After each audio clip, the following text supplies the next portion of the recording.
লোক যদি এখানে ঢোকার জায়গা হবে? খুব ভালো করে বুঝুন আমার ভাইরা, আমার কথাই কি আপনারা আঘাত পাচ্ছেন না? তাহলে আজকে 1923 সালে একটা সংগঠন করলো RSS।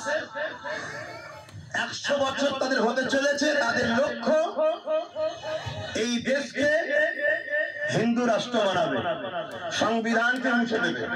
কথা শুনছেন না? শোনেন। এই দেশের জন্য যেমন হিন্দু ভাইরা রক্ত দিয়েছে, পাঞ্জাবিরা দিয়েছে, শিখেরা দিয়েছে, আদিবাসীরা দিয়েছে, মুসলমানরা রক্ত দিয়েছে না দেয়নি? দিয়েছে। সবাই মিলে এক জায়গায় বসে একটা সংবিধান লেখা হলো। ডক্টর বাবা সাহেব আম্বেদকরের নেতৃত্বে এই সংবিধান লেখা হলো। দেশ চলবে এই সংবিধান অনুযায়ী। আজকে সেরকম একটা ভিআইপি লোকের মুখ থেকে, এত পাওয়ারফুল লোকের মুখ থেকে আজকে কথা বেরোচ্ছে। 100 বছর ধরে তারা সবর করে ধৈর্য ধরে আগাচ্ছে, উদ্দেশ্য তাদের পূরণ করার জন্য। কিন্তু আজ আপনাদেরকে ভাবাচ্ছি, আমরা কখনো কোন ধর্ম, কোন দিন, কোন সমাজ বা দেশের বিরুদ্ধে কোন রকম যারা পরিমাণ নোংরা মন মানসিকতা রাখা আহলে সুন্নাত ওয়াল জামাত শিখাই না, শিখাতে পারবেও না। কেন? এটা ইসলাম বিরোধী। কিন্তু আমাদেরকে, আমাদের অধিকারকে, আমাদেরকে বাঁচার জন্য আমাদেরকে সংগঠিত হওয়া দরকার আছে না?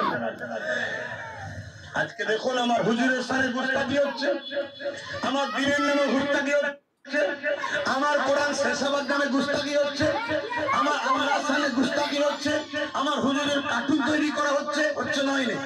এর জন্য যারা করছে তারা তো অবশ্যই মানবরূপী পশু, কোনো সন্দেহ নেই। কিন্তু তাদের থেকে কি বেশি দোষী আমরা নয়?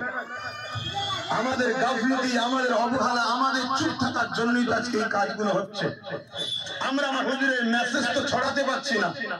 আরো একটা কথা আপনাদেরকে বলি, আপনারা খেয়াল করে দেখেছেন ভারতের রেল এবং ভারতের সেনাবাহিনীদের যে জায়গা আছে, তারপরে ভারতবর্ষের 3য় নম্বরে সব থেকে বেশি জায়গা হলো মুসলিম সমাজের ব্যক্তিগত সম্পদ ওয়াকফ এস্টেট। শুনছেন আপনারা? এই ওয়াকফ এস্টেট যেখানে 700 বছর, 800 বছর, 1000 বছরের, 1200 বছরের মসজিদ দাঁড়িয়ে আছে, যেখানে বিভিন্ন কবরস্থান রয়েছে, তোমার আপনার বাপ মা আত্মীয় স্বজনের করব কবরস্থান রয়েছে, যেখানে মাদ্রাসা রয়েছে, সেই ওয়াকফকে আজকে বড় প্ল্যান মাফিক বিল পাস করে কেন্দ্র সরকার দখল করার প্ল্যান চালাচ্ছে। এটা কি খেয়াল করে দেখেছো? আজকে যদি এই বিলটা পাস হয়ে যায়, আজকে যদি এই ওয়াকফকে হাতিয়ে নিতে পারে, তাহলে কি হবে? যেমন আজকে আমার আদিবাসী ভাইদের জল জঙ্গলের সম্পদ অধিকার কিনে নেওয়া হয়েছে, তাদেরকে বিভিন্ন জায়গায় উচ্ছেদ করা হচ্ছে, তাদেরকে উচ্ছেদ করে সেসব জায়গাকে প্রমোটিং করে বিভিন্ন কর্পোরেট ধনী লোকদের হাতে তুলে দেওয়া হচ্ছে। তারা এদর ওদর ঘুরে বেড়াচ্ছে। কাল ওই দৃশ্যটা তোমার আমার হবে, ওর থেকেও ভয়ানক হবে। কেন? তোমার আমার আরেকটু ভয়ানক হওয়ার কারণ হচ্ছে তুমি আমি মুসলমান।